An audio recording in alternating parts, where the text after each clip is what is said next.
नमस्कार, न्यूज़ 18 के digital platform पर आपका बहुत स्वागत है। मैं हूं आपके साथ अंशिका पाठक।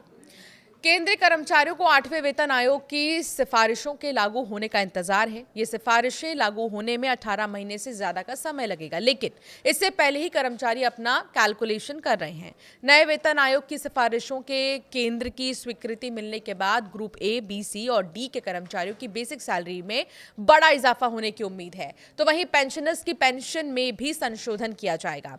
बता दें कि फिटमेंट फैक्टर के आधार पर ही सैलरी का कैलकुलेशन होता है। अब सवाल ये कि फिटमेंट फैक्टर है क्या, तो चलिए आपको बताते हैं। फिटमेंट एक ऐसा गुणांक है जिससे मौजूदा बेसिक सैलरी को गुना करके नई बेसिक सैलरी तय की जाती है। उदाहरण के लिए 7वें वेतन आयोग में फिटमेंट फैक्टर 2.57 था, जिसके कारण 6वें वेतन आयोग में 7,440 रुपए की बेसिक सैलरी बढ़ाकर 18,000 रुपए हो गई थी। ईटी की एक जो खबर है उसके मुताबिक पेरोल सर्विसेज कंपनी नेक्स्टिगम के डायरेक्टर रामचंद्रन कृष्णमूर्ति ने कहा है कि 8वें वेतन आयोग में सैलरी बढ़ोतरी पूरी तरह फिटमेंट फैक्टर पर निर्भर करेगी।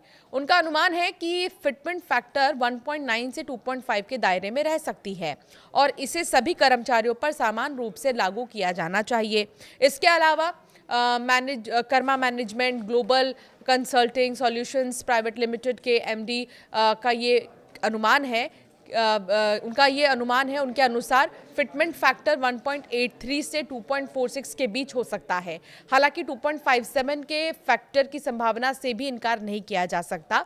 फिटमेंट फैक्टर 2.15 तय होता है तो ग्रुप लेवल 1 यानी कि ग्रुप डी कर्मचारियों की मौजूदा 18,000 रुपए की बेसिक सैलरी बढ़कर करीब 38,700 रुपए हो सकती है। लेवल 10 यानी ग्रुप ए में ये 56,100 रुपए से बढ़कर लगभग 1,20,615 हो सकती है। लेवल 18 सीनियर ग्रुप ये है, सीनियर मोस्ट ग्रुप है जो कि ए कैटेगरी में है। 2.5 लाख रुपए से बढ़कर ये 5.37 लाख रुपए हो सकती है। फिटमेंट फैक्टर 2.57 होता है तो लेवल 1 की सैलरी 46,260 रुपए, लेवल 10 की 1,44,177 रुपए, लेवल 18 की 6,42,500 रुपए तक पहुंच सकती है।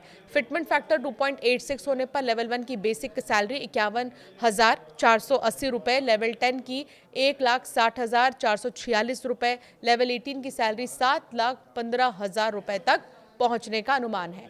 बेसिक सैलरी बढ़ने से सिर्फ महीने की कमाई ही नहीं बढ़ती, डीए, एचआरए और ट्रैवल अलाउंस भी उसी हिसाब से बढ़ता है। पेंशन भी बेसिक सैलरी से जुड़ी होती है, इसलिए पेंशनर्स को भी सीधा फायदा मिलता है। यही वजह है कि पेंशनर्स भी 8वें वेतन आयोग को लेकर उम्मीद लगाए बैठे हैं।